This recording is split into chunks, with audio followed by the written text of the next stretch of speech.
मित्रों, आपका स्वागत है मेरे YouTube चैनल ज्ञान कुंभ पर। मित्रों, किसी भी परीक्षा को पास करने के लिए हमें सर्वप्रथम उस परीक्षा के पाठ्यक्रम से भलीभांति परिचित होना आवश्यक है। हमें क्या पढ़ना है यह जानना जितना जरूरी है उतना जरूरी यह भी है कि हमें क्या नहीं पढ़नी है। और उसका प्रमुख कारण यह है कि बाजार में अध्ययन सामग्रियों की बाढ़ सी है, लेकिन हमें पाठ्यक्रम के अनुसार ही शिक्षण सामग्री का चयन करना है। आज आइए अब चलते हैं अपने विषय पर। आज हम बाल मनोविज्ञान का अर्थ, परिभाषा व क्षेत्र के साथ साथ अभिवृद्धि व विकास के अर्थ, विशेषता व विकास के सिद्धांत को भी पढ़ेंगे। तो सर्वप्रथम बाल मनोविज्ञान के अर्थ को देखते हैं। मनोविज्ञान की वह शाखा है जो बच्चों के मानसिक, भावात्मक, सामाजिक और शारीरिक विकास का अध्ययन करती है, ताकि माता पिता, शिक्षक और चिकित्सक बच्चे की ज़रूरतों को समझ सकें और उसके समुचित विकास में मदद कर सकें, जिससे उन्हें खुशहाल और समृद्ध जीवन जीने में सहायता मिले। यह बच्चों के व्यवहार, सीखने की क्षमता और अलग अलग अवस्थाओं जैसे बाल्यावस्था, शैशवावस्था, किशोरावस्था को जानने में मदद करता है। अध्ययन क्षेत्र देख लेते हैं। बाल मनोविज्ञान का अध्ययन क्षेत्र क्या है? जन्म से लेकर किशोरावस्था तक, न कि पूरे जीवन, अर्थात 0 से लेकर 18 वर्ष का बालक बाल मनोविज्ञान का अध्ययन क्षेत्र है। तो बाल मनोविज्ञान को जन्म से लेकर किशोरावस्था तक के मन, व्यवहार और विकास का वैज्ञानिक अध्ययन ही बाल मनोविज्ञान का क्षेत्र है। अब इसकी उपयोगिता को देख लेते हैं। इसकी उपयोगिता किस किस के संदर्भ में है? तो इसकी उपयोगिता 3 संदर्भ में देखी जा सकती है। पहली माता पिता, दूसरी शिक्षक, तीसरा चिकित्सक। माता पिता के लिए बाल मनोविज्ञान की क्या उपयोगिता है? तो बच्चों के पालन पोषण व सही मार्गदर्शन के लिए माँ बाप को बाल मनोविज्ञान की समझ होनी चाहिए। शिक्षक बच्चों की सीखने की क्षमता और विकास के अनुसार पढ़ाने के तरीके समझने में मदद देती है। वहीं चिकित्सक को बच्चों की समस्याओं को समझने और समाधान करने में सहायक होती है। थोड़ा सा हम तेजी से पढ़ेंगे जिससे कि वीडियो बहुत ज़्यादा लंबी ना हो। एक बाल मनोवैज्ञानिक हुए हैं जिनका नाम जोहान हेनरिक पेस्टोलॉजी है। ये ज्यूरिख, स्विट्जरलैंड के रहने वाले थे। इनका कुछ महत्वपूर्ण कार्य हैं। इन्होंने गरीब किसान बच्चों के लिए न्यू होप नामक एक विद्यालय की स्थापना की। किसके लिए? गरीब किसानों के बच्चों को पढ़ने के लिए। पेस्टोलॉजी जीन जैक्स रूसो से बहुत प्रभावित थे। शारीरिक दंड और रटने की पद्धति को इन्होंने सिरे से नकार दिया था। बाल मनोविज्ञान पर सर्वप्रथम इन्होंने वैज्ञानिक अध्ययन किया था। इन्होंने अपने 3.5 वर्षीय पुत्र पर अध्ययन किया।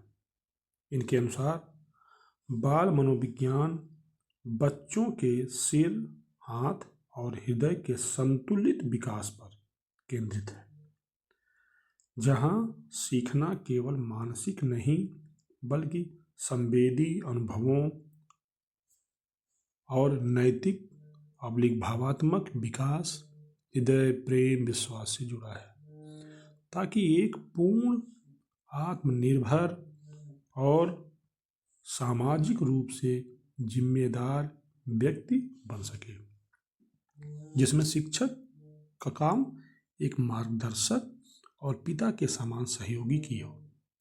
उन्होंने रटने के बजाय अवलोकन, प्रत्यक्ष दर्शन, प्रत्यक्ष अनुभव और उसके तहत स्वाभाविक विकास पर जोर दिया।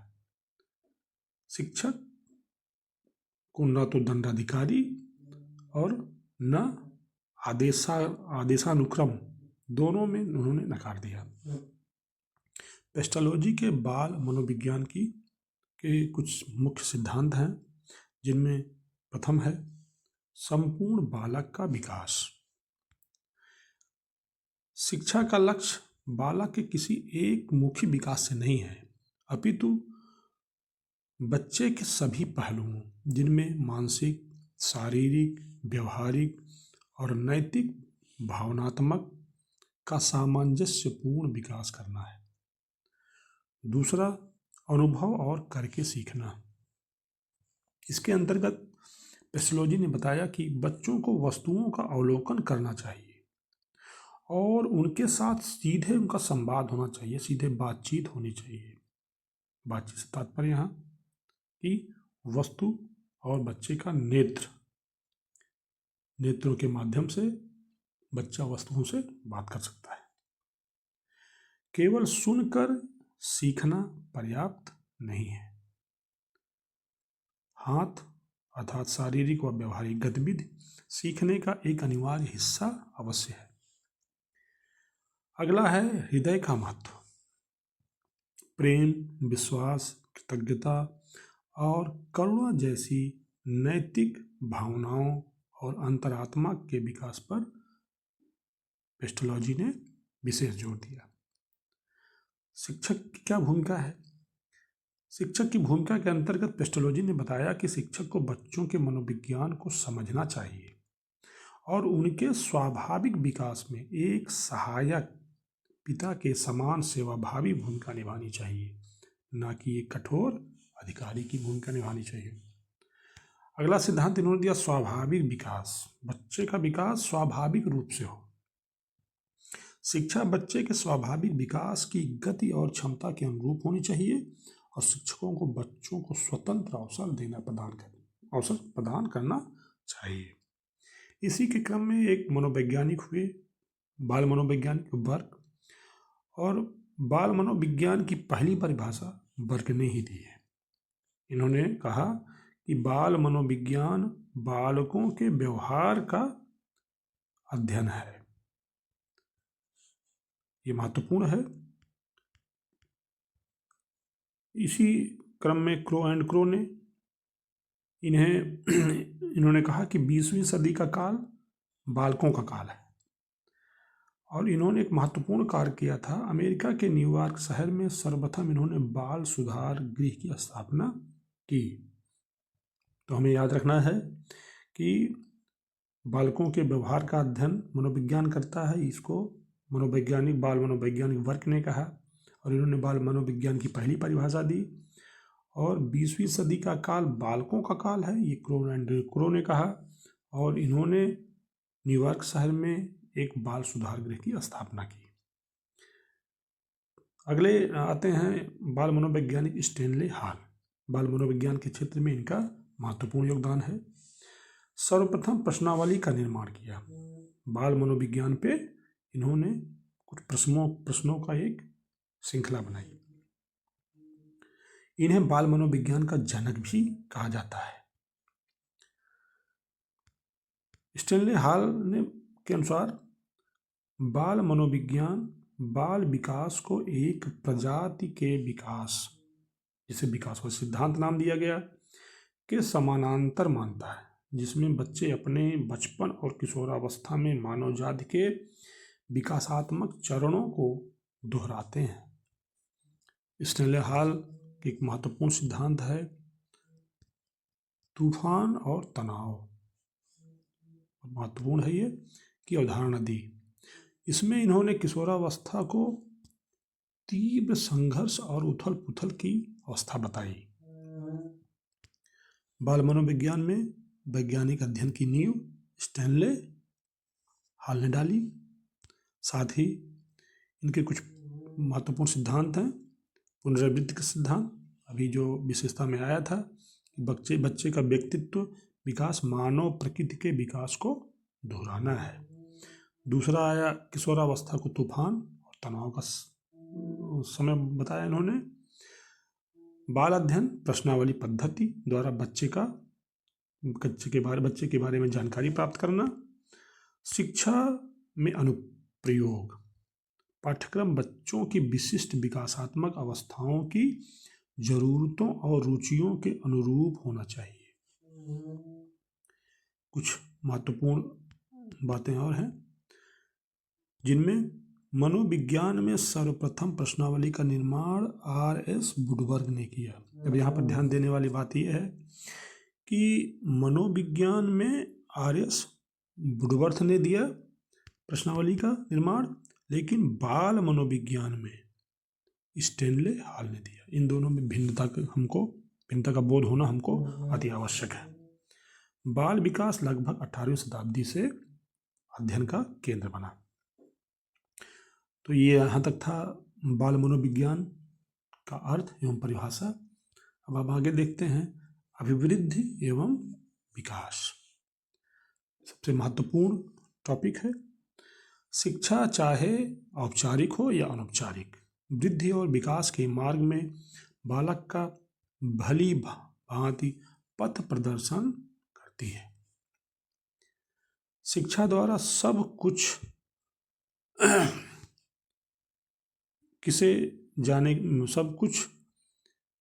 किए जाने के लिए अध्यापकों को वृद्धि और विकास का ज्ञान होना आवश्यक है।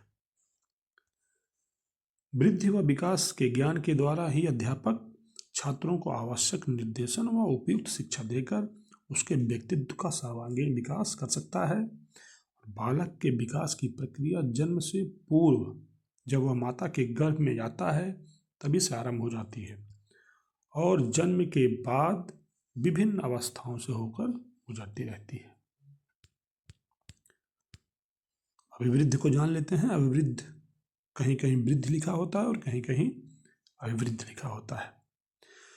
तो अभिवृद्धि को कोशीय वृद्धि के अर्थ में प्रयुक्त करते हुए मनोवैज्ञानिक फ्रैंक का कहना है कि शरीर व व्यवहार में से पहले जिसमें परिवर्तन होते हैं उन्हें अभिवृद्धि कहते हैं।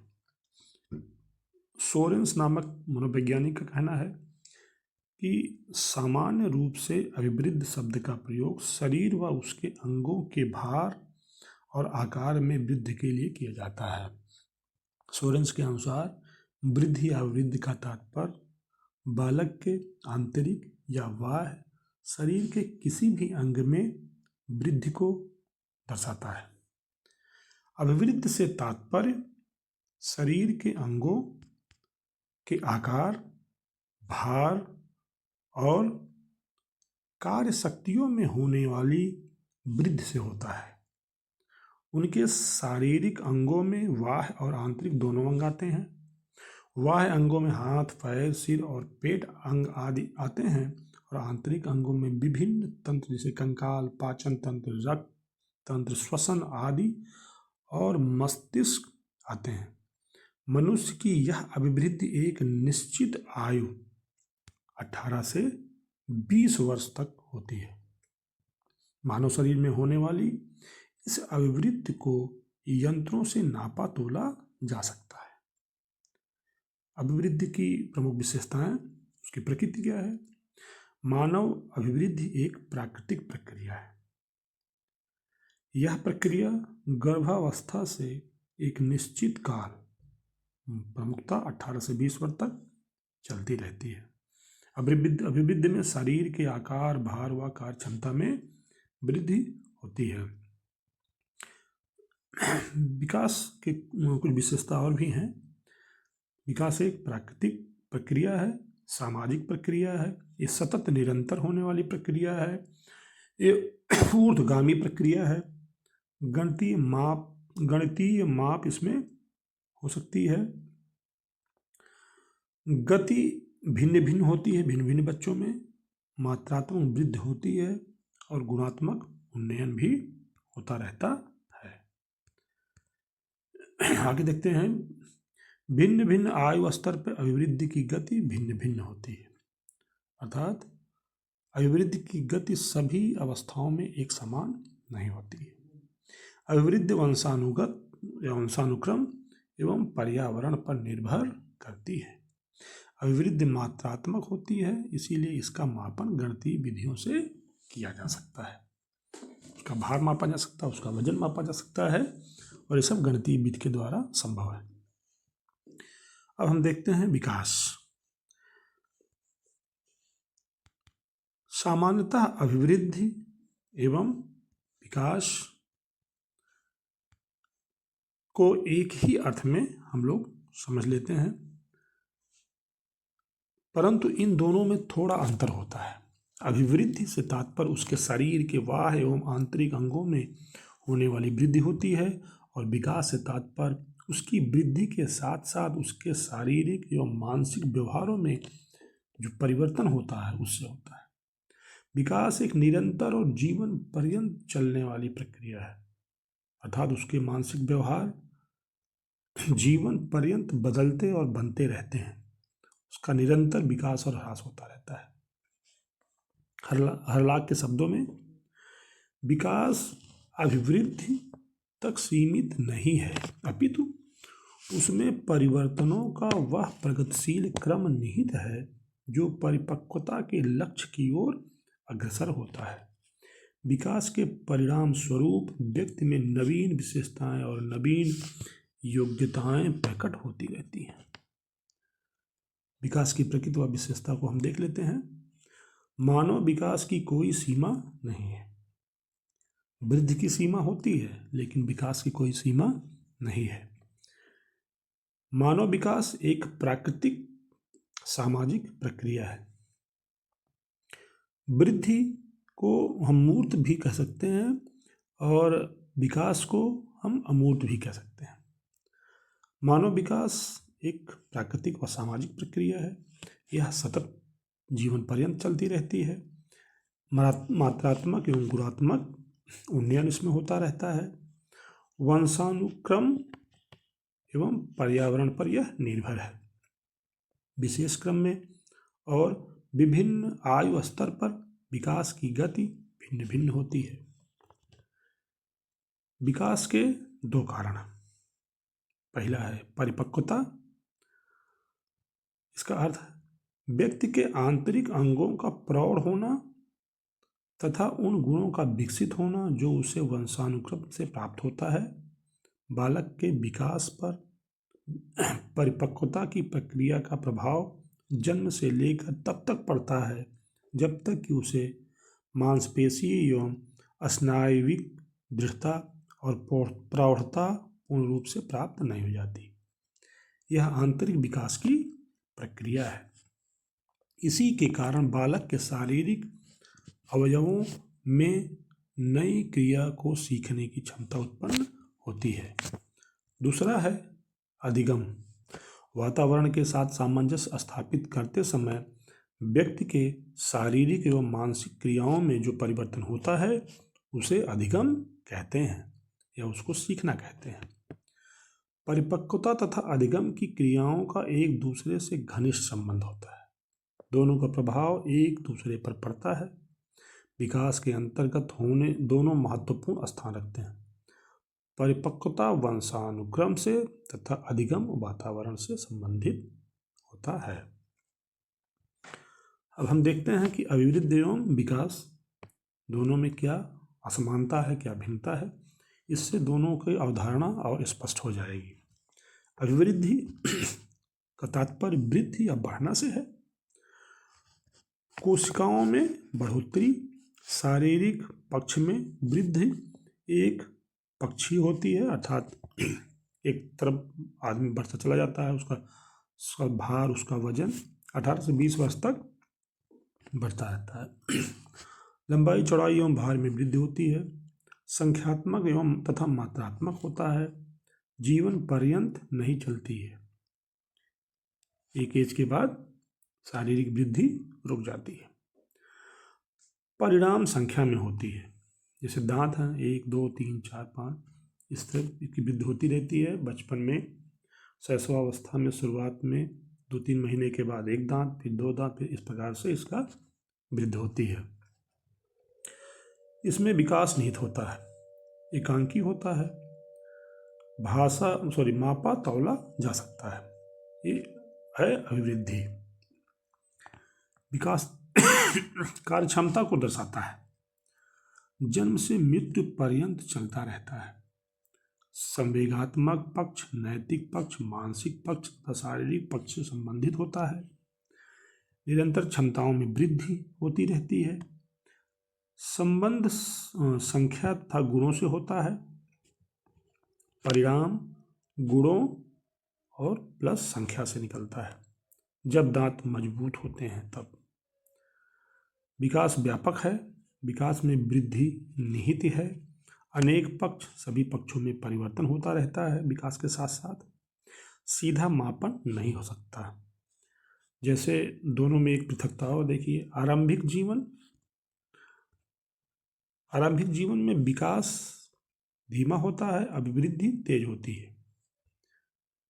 लेकिन जीवन का अंतिम समय में अभिवृद्धि धीमा हो जाता है, या अभिवृद्धि का मापन कम होगा और विकास का मापन ज़्यादा होगा, क्योंकि जीवन की अंतिम अवस्था तक व्यक्ति के पास अनेक अनुभव और अनेक अधिगम का पुट होता है, और आरंभिक जीवन में अधिगम या अनुभव उसका सीमित होता है और उसकी अभिवृद्धि होती रहती है।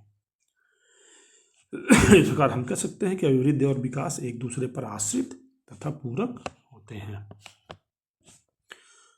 अभिवृद्धि व विकास के प्रमुख सिद्धांत।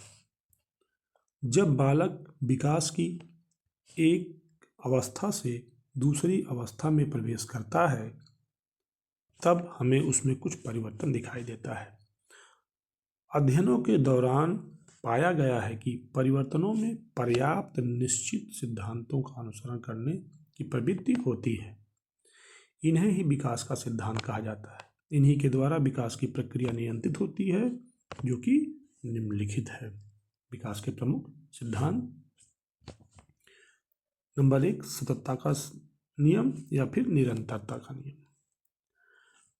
परिमार्जिता का सिद्धांत, व्यक्तिगतता का सिद्धांत, समान प्रतिमान का सिद्धांत, चक्राकार प्रगति का सिद्धांत, समन्वय का सिद्धांत, सामान्य से विशिष्ट की ओर का सिद्धांत, निश्चित पूर्व कथनीय नियम, और वातावरण और वंशानुगत क्रम की अंतःक्रिया का सिद्धांत। इनको क्रम से हम देखते हैं। नंबर 1, सततता निरंतरता का सिद्धांत। मनोवैज्ञानिकों के अनुसार मानव विकास एक सतत प्रक्रिया है। जैसे कि स्किनर के शब्दों में, विकास प्रक्रियाओं के निरंतरता का सिद्धांत केवल इस तथ्य पर बल देता है कि व्यक्ति में कोई आकस्मिक परिवर्तन नहीं होता है। दूसरा है परिमार्जिता का सिद्धांत। जैसे अभिवृद्धि और विकास, अभिवृद्धि विकास जो है अर्जित किया जाता है, और अभिवृद्धि जो है वो स्वतः होती है। जिम में जाकर विकास अर्जित करते हैं। जब हम अभिवृद्धि और विकास को अर्जित करते हैं तो वही परिमार्जिता का सिद्धांत होता है। व्यक्तिगतता का सिद्धांत। प्रत्येक व्यक्ति का विकास दूसरे व्यक्ति से अलग होता है। सभी व्यक्तियों के विकास में भिन्नता होती है, अर्थात समान विकास लोगों में नहीं पाया जाता है। वातावरण या अन्य और सारे कारक होते हैं जिनके अनुसार व्यक्ति का विकास अलग अलग होता है। समान प्रतिमान का सिद्धांत। हरलॉक ने कहा कि प्रत्येक जाति, चाहे वह पशु जाति हो या मानव जाति, अपनी जाति के अनुरूप विकास के प्रतिमान का अनुसरण करती है। मानव की बुद्धि मानव के प्रतिमान के बराबर, व हाथी की बुद्धि उसके प्रतिमान के बराबर होती है। पांचवा है चक्राकार प्रगति का नियम। मानव का विकास रेखीय न होकर चक्राकार रूप में होता है। निश्चित अवस्था के बाद ठहराव और परिवर्तन होता रहता है। एग्जाम्पल में देख सकते हैं आप, जन्म 4 माह, फिर 1 वर्ष, फिर 2 वर्ष, 6 वर्ष, फिर उसके बाद 12 वर्ष, बराबर एक ही क्रम में उसका विकास नहीं हो रहा है। 1 वर्ष में थोड़ा ठहराव आएगा, फिर 2 वर्ष तक फिर परिवर्तन आएगा, फिर थोड़ा ठहराव आएगा। इसी क्रम में एक बालक का विकास होता रहता है। मनुष्य का जीवन घंटी की आकृति के समान होता है। ये दूसरा एग्जाम्पल है। रचनात्मक अवस्था अर्थात बाल्यावस्था से युवावस्था तक रचनात्मक होती है, अर्थात विभिन्न चीज़ों विभिन्न सारे अभिवृद्धि व विकास होते रहते हैं। और युवावस्था के बाद क्षरणावस्था शुरू हो जाता है मानसिक रूप से और शारीरिक रूप से क्षरण की ओर प्रारंभ हो जाता है, इसीलिए उसको विनाशात्मक अवस्था कहा गया है, विनाशात्मक आकृति दर्शाया गया है। समन्वय का सिद्धांत, जब तक मानसिक और शारीरिक शक्ति का समन्वय नहीं होता तब तक व्यक्ति का विकास नहीं होता है। यदि कोई बालक शरीर से बढ़ता जाए और उसका मानसिक विकास, मानसिक शक्ति उसके अनुरूप ना हो तो दोनों का तालमेल सही नहीं बैठेगा। अंतःक्रिया शारीरिक और मानसिक, जब दोनों का अंतःक्रिया बराबर होती है तभी उसका विकास संभव होता है। सामान्य से विशिष्ट की ओर का सिद्धांत, विकास के समस्त पक्षों में बालक पहले सामान्य प्रक्रिया करता है या सामान्य प्रतिक्रिया करता है, बाद में विशिष्ट प्रतिक्रिया करने लगता है। पहले हाथों का सामान्य निर्माण होता है, फिर हाथों का विशेष निर्माण होता है। इससे स्पष्ट हो जाता है कि सामान्य से विशिष्ट की ओर का सिद्धांत इस बच्चे पर लागू होता है। निश्चित पूर्व कथनीय नियम, जो भी विकास आगे होता है उसके बारे में निश्चित कथन कह देते हैं। अगला है अस्तबोधमयी विषय, वृद्धि और विकास सिर से पैर की ओर होता है। पहले मस्तिष्क के आसपास विकास होगा, जैसे आंखों का विकास, फिर हाथ, फिर बाद में पैरों का विकास होता है। केंद्र से सिरों की ओर, केंद्र से सिरों की ओर विकास होता है। जैसे एक एग्जाम्पल देखिए, निकट पहले केंद्र का विकास हुआ, फिर सिराओं का, सबसे अंत में सिराओं का विकास हो रहा है, उससे दूर जा रहा है, तो निकट से दूर का विकास होता है और सामान्य से विशिष्ट की ओर विकास होता है। वातावरण और अंशानुगत की अंतःक्रिया का नियम, मानव विकास के दो मूल कारक तत्व हैं, एक वंशानुक्रम और दूसरा वातावरण। जितना अच्छा वातावरण होता है उतना ही अधिक गुणों का विकास होता है। गैसले ने कहा है कि व्यक्तिगत विभिन्नता का फैलाव उतना है जितना मानव जाति का है। फ्रेंक के अनुसार प्रत्येक व्यक्ति की जीवन यात्रा एक चौड़ा मार्ग है जिस पर प्रत्येक व्यक्ति को चलना पड़ता है। अभिवृद्धि व विकास के आधार क्या क्या हैं? मुख्य रूप से दो आधार हैं, वंशानुक्रम और दूसरा वातावरण। वंशानुक्रम देख लेते हैं। डगलस व हॉलैंड के अनुसार एक व्यक्ति के वंशानुक्रम में वह सभी शारीरिक बनावटें, शारीरिक विशेषताएं, क्रियाएं या क्षमताएं सम्मिलित रहती हैं जिनको वह अपने माता पिता, अन्य पूर्वजों या प्रजाति से प्राप्त करता है। इनमें वह जन्मजात विशेषताएं भी हैं जो बालक में जन्म के समय से ही पाई जाती हैं। प्राणी के विकास में वंशानुगत शक्तियां प्रधान तत्व होने के कारण प्राणी के नैतिक स्वभाव और उसके जीवन चक्र की गति में नियंत्रित करती हैं। प्राणी का रूप, रंग, लंबाई, अन्य शारीरिक विशेषताएं, बुद्धि, तर्क, स्मृति तथा अन्य मानसिक योग्यताओं का निर्धारण वंशानुक्रम के द्वारा ही होता है। अगला है वातावरण। वातावरण के लिए पर्यावरण शब्द का प्रयोग भी किया जाता है जो व्यक्ति के जीवन और व्यवहार को प्रभावित करते हैं। वुडवर्थ के शब्दों में वातावरण के लिए वह सभी बाहरी तत्व आ जाते हैं जिन्होंने व्यक्ति के जीवन आरंभ करने के समय में प्रभावित किया है। एनास्टसी के अनुसार वातावरण वह वस्तु है जो व्यक्ति के जीन्स के अतिरिक्त प्रत्येक वस्तु को प्रभावित करती है। निष्कर्षतः हम कह सकते हैं कि वह सभी बाहरी तत्व या शक्तियां निहित हैं जो माँ के द्वारा गर्भधान के तुरंत बाद से ही व्यक्ति विशेष की वृद्धि और विकास को प्रभावित करते हैं। जन्म से पूर्व माँ का गर्भाशय इन शक्तियों का कार्यक्षेत्र होता है और माँ जो कुछ भी खाती है, करती है, सोचती है, अनुभव करती है, उन सभी का प्रभाव गर्भ में पल रहे शिशु पर पड़ता है। जन्म के बाद तो चारों ओर से वातावरण संबंधी शक्तियाँ उसको प्रभावित करने लगती हैं, जबकि माँ बाप, परिवार के सदस्य, पड़ोसी, मित्र और सहपाठी, अध्यापक वर्ग, समुदाय तथा समाज के अन्य सदस्य, संचार, यातायात और मनोरंजन के साधन, धार्मिक स्थान, क्लब, पुस्तकालय तथा वाचनालय इत्यादि सामाजिक व सांस्कृतिक शक्तियों में सम्मिलित करते हैं। ये सभी वातावरण संबंधी शक्तियाँ व्यक्ति की वृद्धि व विकास के सभी पहलुओं पर पूरा प्रभाव डालती हैं।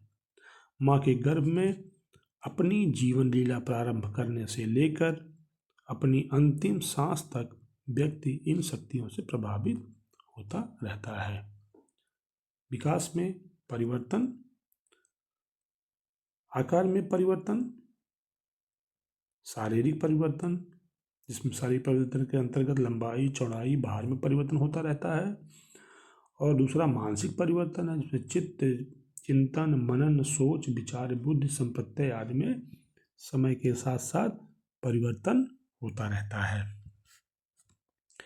अनुपात में परिवर्तन, शारीरिक पक्ष, मानसिक पक्ष, सामाजिक पक्ष, नैतिक पक्ष और भाषाई पक्ष, इन सभी में जब परिवर्तन होता है तभी विकास होता है। पुराने चिन्हों का लोप, जैसे कच्चे दांत, दूध के दांत, इनके स्थान पे स्थायी दांत आ जाते हैं। आवाज लुप्त और कच्चे बाल लुप्त हो जाते हैं। जैसे जैसे बच्चा बड़ा होता है, आवाज़, तोतली आवाज़ गायब हो जाती है, बच्चों के जो कच्चे बाल होते हैं वो गायब होते हैं। तो ये विकास का क्रम है। नए चिन्हों का उदय होता है, पुराने चिन्हों के स्थान पे नए चिन्हों का, अस्थायी दांत आ जाते हैं, दाढ़ी, मूछ और बाल आने लगती हैं, आवाज़ कर्कश, लड़कों की कर्कश और लड़कियों की मधुर होने लगती है। अब हम देखते हैं विकास की अवस्थाएं। विकास की अवस्था को लेकर अनेक विद्वानों में मतभेद है। कुछ लोगों ने 3 अवस्था मानी है, कुछ ने 4 मानी है, लेकिन जो ज़्यादातर वैज्ञानिकों का मत जिस पर है वो लगभग 3 विकास की 3 अवस्थाएं हैं। इनमें शैली के अनुसार विकास की प्रक्रिया, शैशवकाल, बाल्यकाल और किशोरावस्था। 1 से 5 वर्ष तक शैशवकाल, 5 से 12 बाल्यकाल और 12 से 18 किशोरावस्था मानी गई है। काल सैनिक के विकास का वर्गीकरण, काल सैनिक ने माना है गर्भाधान से जन्म तक, ये इन्होंने एक अलग माना है, इसको पूर्व जन्म काल कहा है। फिर दूसरा शैशव माना है, जो जन्म से 3-4 सप्ताह तक रहता है।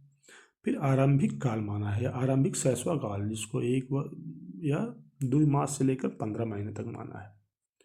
फिर उत्तर शैशव काल 15 मास से 30 मास तक। पूर्व बाल्यकाल 2.5 वर्ष से 5 वर्ष तक। मध्य बाल्यकाल 5 वर्ष से 9 वर्ष तक।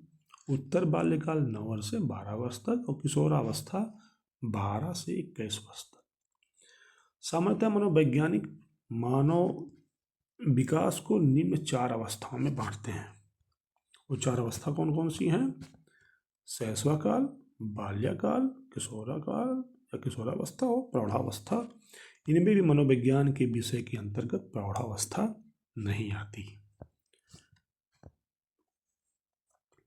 कुछ लोग गर्भावस्था को भी शामिल करते हैं, मतांतर है बाल मनोवैज्ञानिकों में भी। इनमें प्रौढ़ावस्था बाल विकास के अंतर्गत नहीं आता है। तो मुख्यतः हमको पढ़ना है शैशवावस्था, बाल्यावस्था और किशोरावस्था है। विकास के पक्ष, इसके आयाम, शैशवावस्था, बाल्यावस्था और किशोरावस्था, इन तीनों अवस्थाओं में किन किन आयामों का विकास होता है, किन किन पक्षों का विकास होता है, उसको हम लोग विकास के अवस्थाओं के अंतर्गत पढ़ेंगे। उनमें शारीरिक विकास, मानसिक विकास, सामाजिक विकास और नैतिक विकास, और कहीं कहीं एक संवेगात्मक विकास को भी ले लिया जाता है। हर अवस्था में प्रत्येक पक्ष का विकास अलग अलग होता है। शारीरिक विकास, इसके अंतर्गत इससे अभिप्राय हमारे शारीरिक ढांचे और आंतरिक और बाहरी अवयवों में जन्म से मृत्यु तक निरंतर जो परिवर्तन होते हैं वो शारीरिक विकास के अंतर्गत आता है। और सभी अवस्थाओं में शारीरिक विकास अलग अलग है। सामान्य शारीरिक विकास में निम्न परिवर्तन आते हैं: बाहरी ढांचे में परिवर्तन और आंतरिक ढांचे में होने वाला परिवर्तन।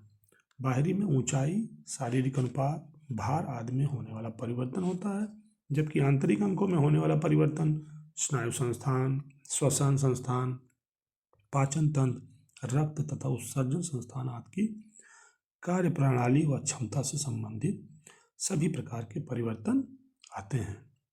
एक और अवस्था मानी गई है, कुछ मनोवैज्ञानिकों ने, बाल मनोवैज्ञानिकों ने माना है, भ्रूणावस्था। इनको भी 3 भागों में बांटा गया है: डिंबावस्था अर्थात डिंब का उत्पादन, भ्रूणीय अवस्था, डिंब का विकास जब प्राणी के रूप में होता है, और भ्रूणावस्था गर्भाशय में 2 महीने से लेकर जन्म लेने तक की अवस्था को भ्रूणावस्था कहा गया है। अब पहली अवस्था देखते हैं, शैशवावस्था। शैशवावस्था को जन्म से लेकर 5 से 6 वर्ष के बीच के समय को शैशवावस्था माना जाता है। और बैलेंटाइन ने शैशवावस्था को सीखने का सबसे आदर्श काल कहा। बैलेंटाइन ने शैशवावस्था एक खतरनाक काल एवं अपीली काल है, इसको हरलाक महोदय ने कहा। शैशवावस्था एक खतरनाक काल या अपीली काल है। सिगमंड फ्रायड ने कहा कि 4-5 वर्ष के बालक वह बन जाता है जो उसे भविष्य में बनना होता है। गुडेनफ ने कहा व्यक्ति का मानसिक विकास जितना होता है उसका आधा 3 वर्ष में हो जाता है, ये गुडेनफ ने कहा। शैशवावस्था को अन्य किस किस नाम से बोला जाता है? इसको क्षणिक संवेग की अवस्था, अतार्किक चिंतन की अवस्था, खिलौने की आयु, अनुकरण द्वारा सीखने की अवस्था, भावी जीवन की आधारशिला भी कहा जाता है। अब शैशवावस्था की प्रमुख विशेषताएं। शैशवावस्था भावी जीवन को प्रभावित करती है, भविष्य को प्रभावित करती है। शरीर एवं मस्तिष्क अत्यधिक ग्रहणशील होता है। जीवन का आधार होता है शैशवावस्था, ये नींव है। शैशवावस्था में शारीरिक और मानसिक विकास तीव्रता के साथ होता है। मानसिक विकास 3 वर्ष से 5 वर्ष, 3 वर्ष में मानसिक विकास लगभग 50% हो जाता है, और शैशवावस्था की उत्तरावस्था में लगभग 90% मानसिक विकास हो जाता है। शैशवावस्था में जिज्ञासा प्रबल होती है। शिशु में शब्दों, वाक्यों और क्रियाओं को दोहराने की प्रवृत्ति होती है। आप लोगों ने घर में देखा भी होगा। शैशवावस्था में आत्म प्रेम की भावना पाई जाती है। शैशवावस्था में व्यवहार मूल प्रवृत्तियों पर आधारित होती है, उसके मौलिक कार्यों पर आधारित होती है। 2 वर्षों में अधिकांश संवेग विकसित हो जाते हैं। क्रोध, प्रेम, भय, घृणा आदि इनका सबका विकास 2 वर्षों में हो जाता है। शैशवावस्था में सामाजिकता व नैतिकता का अभाव आता है। शैशवावस्था में बच्चे को समाज से और नैतिकता से कोई मतलब नहीं होता है। उसे कपड़े पहनने हैं कि नहीं पहनने हैं, उसे लोगों के साथ कैसे बिहेव करना है, इन सब से उसका कोई लेना देना नहीं रहता है। लड़कों में पितृविरोधी ग्रंथि तथा लड़कियों में मातृ विरोधी ग्रंथि विकसित होती है, और जो पितृ विरोधी ग्रंथि है उसको ओडिपस कहते हैं, और जो मातृ विरोधी ग्रंथि होती है उसे इलेक्ट्रा ग्रंथि कहते हैं। तो लड़के जो है वो माता की तरफ उनका झुकाव ज़्यादा होता है, और लड़कियों का जो है पिता की तरफ ज़्यादा झुकाव होता है, और इसका कारण यही ग्रंथियाँ होती हैं। सिगमंड फ्रायड ने माना कि शैशवावस्था में ही काम प्रवृत्ति विकसित होती है, जबकि सभी बाकी मनोवैज्ञानिक इस प्रवृत्ति को इस अवस्था में नहीं मानते। तो ध्यान देने वाली बात है कि किसने माना कि शैशवावस्था में काम प्रवृत्ति विकसित हो जाती है, तो सिगमंड फ्रायड ने।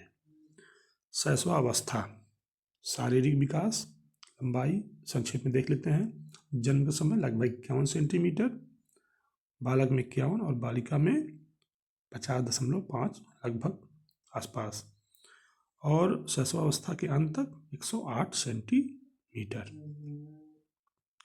वजन देखते हैं। जन्म के समय 3 किलोग्राम, ये सब औसत माप है। 6 माह में दुगुना और अंत में लगभग 16 किलोग्राम, अर्थात शैशवावस्था के अंत में अर्थात 6 वर्ष के होते होते बच्चा लगभग 16 किलोग्राम का हो जाता है। हड्डियों की संख्या, शैशवावस्था में 270 हड्डी, जबकि किशोरावस्था में 206 हड्डी होती। अस्थि हड्डी। जन्म के समय बालक का भार लगभग 7.15 पाउंड और बालिका का भार लगभग 7.13 पाउंड होता है। शिशु का भार जन्म के समय 6 से 8 पाउंड। दांत, जन्म के समय दांत नहीं होते हैं। 6 माह में 1 दांत और अंत तक लगभग 16 दांत, जिनमें 2-3 अस्थायी दांत भी आ जाते हैं।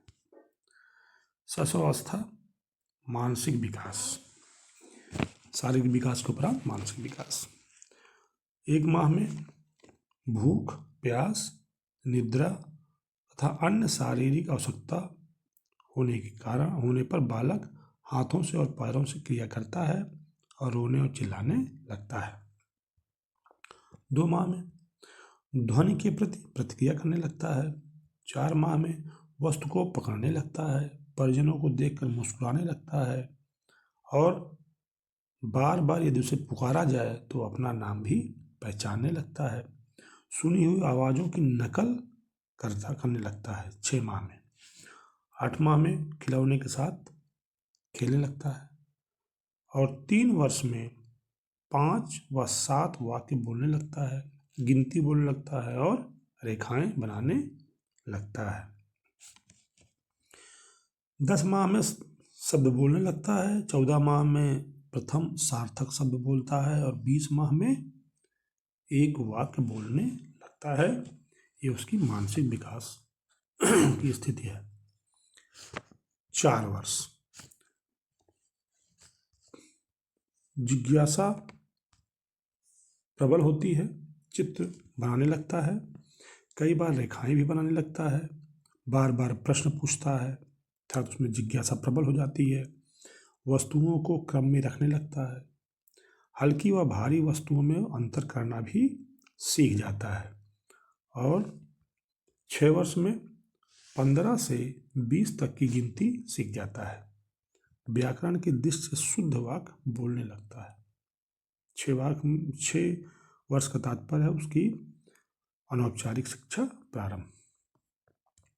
शैशवावस्था में संवेगात्मक एवं सामाजिक विकास अगला है। अब इसमें संवेगात्मक विकास देखते हैं। लैटिन भाषा में इसे इमूवर कहा गया है या इमूवर शब्द से बना हुआ है, जिसका तात्पर्य होता है गति अथवा आवेग या उत्तेजित स्थिति।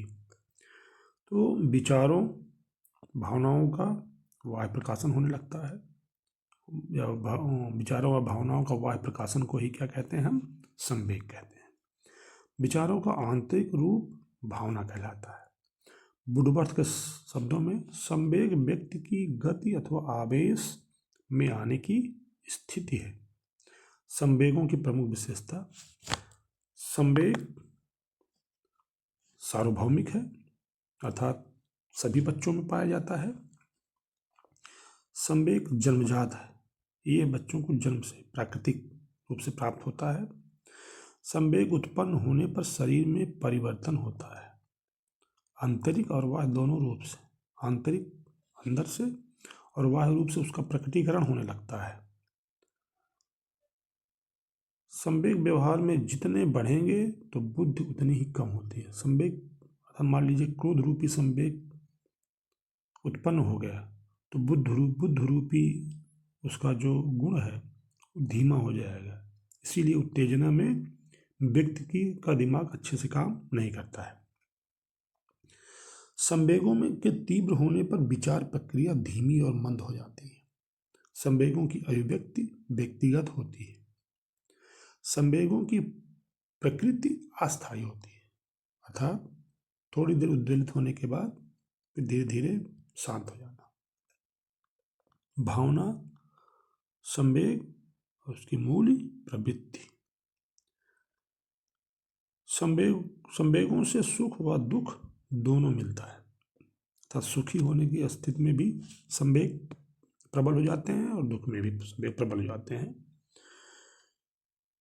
इस पर दो विद्वानों ने, जैसे विलियम मैकडूगल और सिगमंड फ्रायड, विलियम मैकडूगल ने लगभग 14 प्रकार के संवेग बताए हैं और सिगमंड फ्रायड ने 2 संवेग, जिसमें युत्सा जिनसे क्रोध उत्पन्न हो और जिजीविषा जिससे शांति मिले। शैशवावस्था में संवेगात्मक विकास विस्तार से देख लेते हैं। जन्म के समय उत्तेजना संवेग पाया जाता है। जेबी वाटसन ने कहा कि जन्म के समय क्रोध, भय, प्रेम पाया जाता है। शैशवावस्था में शिशु का व्यवहार संवेगों की अभिव्यक्ति करता है। जन्म के समय संवेग तीव्र होते हैं। संवेग नकारात्मक होते हैं कब? जन्म के समय। ये आगे चलकर सकारात्मक हो जाते हैं, आयु बढ़ने पर सकारात्मक हो जाते हैं। संवेगों पर नियंत्रण रखने वाली बुद्धि को संवेगात्मक बुद्धि कहते हैं। ब्रिजेज के अनुसार जन्म के समय उत्तेजना, 3 माह पे कष्ट और आनंद का अनुभव पर उत्तेजना का संवेग प्रकटीकरण और 6 माह होते होते क्रोध, भय व प्रेम और 12 माह पर स्नेह व उल्लास नामक संवेग का प्रकटीकरण होता है। जैसा कि मैप देखकर आप समझ सकते हैं कि शैशवावस्था में बुद्धि कम काम करती है, संवेग ज़्यादा होता है। संवेग मन भरा होता है लेकिन उसमें बुद्धि काम नहीं करती। ज़्यादा जब संवेग की मात्रा ज़्यादा होगी तो बुद्धि की मात्रा कम होगी और बुद्धि की मात्रा ज़्यादा होगी तो संवेग की मात्रा कम हो जाएगी। किशोरावस्था में संवेग पर पूर्ण प्रबंधन हो जाता है और संवेग का मात्रा कम हो जाता है, बुद्धि की मात्रा ज़्यादा हो जाती है। शैशवावस्था में सामाजिक विकास। जन्म के समय शिशु सामाजिकता से तटस्थ रहता है, समाज से उसे कोई लेना देना नहीं है, सामाजिकता के प्रति उसका व्यवहार शून्य होता है। छोटा बच्चा न तो मान्य व्यवहार अपनाता है और न ही अमान्य व्यवहार का त्याग कर पाता है, अर्थात लोग किसी कार्य से क्या, उन लोगों पर क्या फर्क पड़ता है, उसके किसी कार्य से उसे कोई लेना देना नहीं होता है। जब बच्चा 3 माह का होता है तो माँ को पहचानने लगता है, ये सामाजिक विकास है। 4 माह का अभिभावकों को देखकर हंसने लगता है। 5 माह में वो अभिभावकों को पहचानने लगता है, अपरिचितों से डरता है, अर्थात प्रेम व क्रोध में अंतर करना सीखने लगता है। 6 माह में शिशु अपना नाम पहचानने लगता है। 1 वर्ष होते होते परिवार के साथ वो घुल मिल जाता है। 2 वर्ष में परिवार में कुछ छोटे छोटे कार्य भी करने लगता है। ये सामाजिक विकास ही सामाजिकरण की प्रक्रिया है। 3 वर्ष का जब बच्चा होता है तो पड़ोसी बच्चों के साथ खेलने लगता है। 4 वर्ष विद्यालय में आंगनबाड़ी अर्थात अनौपचारिक शिक्षा शुरू हो जाती है और 6 वर्ष होते होते वो औपचारिक शिक्षा में प्रवेश कर जाता है। तो इस प्रकार हमने शैशवावस्था तक देख लिया है। अगले वीडियो में हम इसकी अन्य अवस्थाएं देखेंगे और उसके आगे का भी प्रकरण हम पढ़ेंगे।